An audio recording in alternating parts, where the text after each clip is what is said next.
Hi, everyone. Judge Andrew Napolitano here for Judging Freedom. Today is Wednesday, December 14th, 2022. It's about 3:25 in the afternoon here on the East Coast of the United States. Okay, so I'm going to defend TikTok. This is really one for the books. A libertarian defending a group owned by communists. As Yogi Berra once said when he learned the mayor of Dublin was a Jew, only in America. I don't know if he said it. It's one of those apocryphal things he is alleged to have said, like out there it gets late early when he's talking about shadows in Yankee Stadium. However, TikTok is owned by ByteDance, and ByteDance is either owned or controlled by everything that owns or controls anything of value in China, except for the few people that they've allowed to engage in private enterprise, and that's the Chinese Communist Party. This, of course, has resulted in a lot of Republicans wanting to suppress TikTok and put it out of business. The governor of North Dakota, Kristi Noem, former member of the Republican House leadership, just signed a legislation banning TikTok in South Dakota. That, of course, is unconstitutional because it interferes with interstate commerce, and under the Commerce Clause of the Constitution, only Congress can ban the flow of goods or services over state lines. Another issue for another time. Congress has, of course, grossly abused that authority. But the reason I bring this to your attention today is because for the first time, either last night or this morning, Democratic members of the House have begun to talk about banning TikTok, arguing that it's engaged in spying on Americans. Why don't they ban the NSA, which spies on Americans? Why don't they ban the FBI, which spies on Americans? Why don't they ban the DEA, which spies on Americans?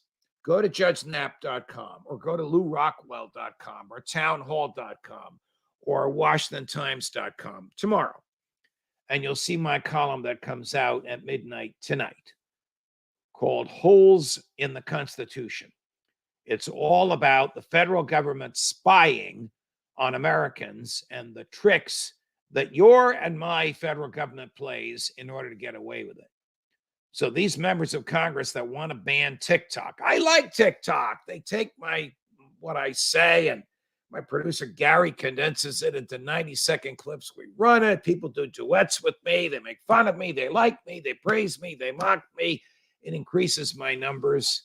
I know I'm kind of old for TikTok, but I enjoy it, and I hope it stays. To get serious for a minute, can the Congress ban TikTok?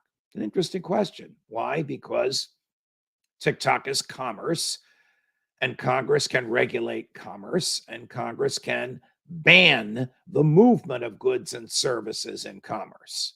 But Congress has never banned the movement of thoughts and ideas on the internet, because thoughts and ideas are protected by, you got it, the First Amendment. So you have two portions of the Constitution clashing. The Commerce Clause, which says Congress can regulate interstate commerce and international commerce, and the First Amendment, which says Congress shall make no law abridging the freedom of speech. Be very interesting to see how the courts address it. What happens when the two issues clash?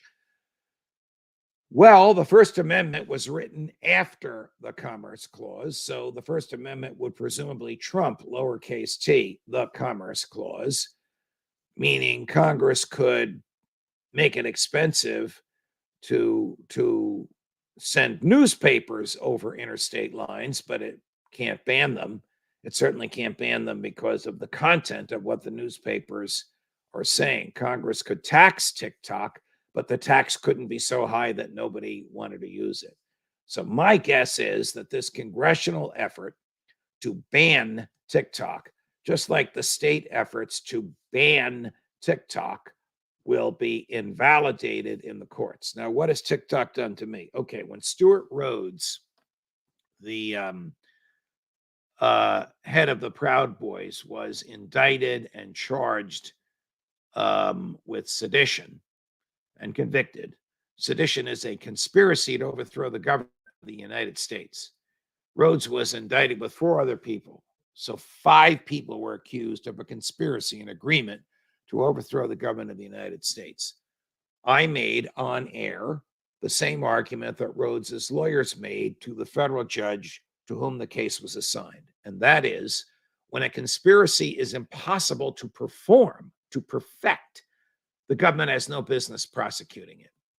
The judge rejected that. That's not the law. The law is that 2 or more people can conspire to overthrow the government. And even though it's impossible for 2 people alone to overthrow the government, if they conspired and one of them took at least one step in furtherance of the conspiracy, they can be prosecuted.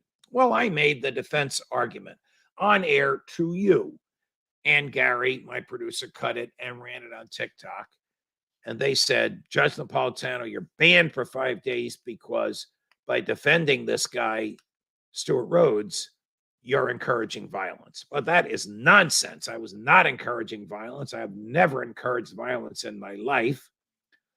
I was merely making what I thought was an astute legal argument, the same one his lawyers made and which failed. And by the way, they're going to make it again in the appeal.